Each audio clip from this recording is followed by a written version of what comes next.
Assalamualaikum warahmatullahi wabarakatuh. Sebelumnya perkenalkan nama saya Nabila Mutiara Putri dengan NIM 05061182025010.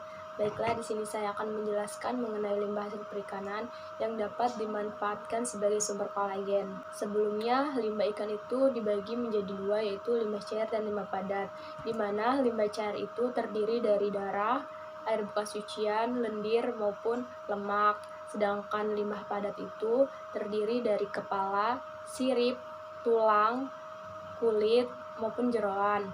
Pada industri pengolahan perikanan seperti industri filet dan pengalengan ikan tuna, bagian tubuh ikan berupa sirip, tulang, kulit, maupun kepala merupakan produk samping yang tidak digunakan dan dikategorikan sebagai limbah atau tidak dapat digunakan pada fungsi utamanya. Kolagen yang banyak digunakan oleh industri umumnya berasal dari sapi dan babi. Akan tetapi, penggunaan produk yang berasal dari babi diharamkan bagi umat muslim. Sementara, penggunaan sapi dapat menimbulkan kekhawatiran akan terjangkitnya beberapa penyakit seperti sapi gila, penyakit kuku dan mulut, bovine spongiform encephalopathy atau BSE. Oleh karena itu, limbah perikanan dapat dijadikan sebagai alternatif sumber kolagen, sehingga diharapkan dapat memenuhi kebutuhan kolagen yang halal dan meningkatkan nilai ekonomis yang tambah dalam limbah perikanan. Kolagen juga merupakan komponen struktural utama dari jaringan ikan putih yang meliputi hampir 30% dari total protein pada tubuh. Kolagen terdapat pada kulit, tendon, tulang keras, tulang rawa, dan jaringan ikat. Limbah pengolahan perikanan berupa kulit, tulang, dan sisik ikan dapat mengandung kolagen dengan nilai rendemen yang bervariasi antara 11-63% tergantung dari jenis ikan, bagian tubuh ikan, paha pengekstrak, dan teknik dalam ekstraksi kolagen tersebut.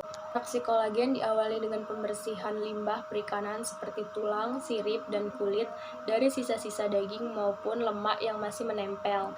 Untuk memudahkan proses pada ekstraksi kolagen, perlu dilakukan perendaman tulang maupun kulit dalam larutan NaOH, sehingga protein non-kolagen yang larut dalam pelarut basah dapat dihilangkan, serta untuk mengurangi kadar lemak dilakukan perendaman dalam butil alkohol. Selanjutnya dilakukan proses demineralisasi yang dapat mengikat mineral yang terdapat pada tulang maupun sirip dengan cara membentuk kompleks yang larut.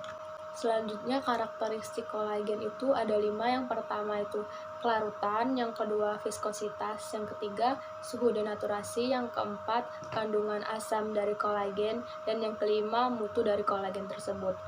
Dalam penelitian yang dilakukan oleh Nur Hayati dan Rosmawati Pranginangin menggunakan kulit ikan kerapu sebagai bahan dasar yang akan dijadikan pembuatan kolagen, di mana kolagen tersebut dibagi menjadi 2, yaitu kolagen kering dan kolagen basah. Pemanfaatan kolagen ada beberapa yang digunakan di beberapa bidang. Yang pertama itu bidang medis, yang dapat dijadikan sebagai kombinasi dengan silikon, fibroblast, dan substansi lainnya sehingga dapat digunakan sebagai kulit tiruan untuk mengatasi masalah kulit terbakar. Sedangkan pada bidang farmasi, kolagen dapat dikonversi menjadi gelatin yang merupakan bahan baku dalam pembuatan kapsul.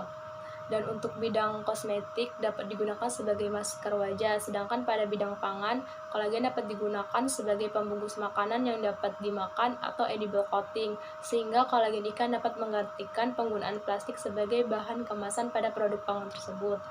Mungkin sekian presentasi dari saya. Bila ada salah kata, saya mohon maaf. Saya akhiri. Wassalamualaikum warahmatullahi wabarakatuh. Terima kasih.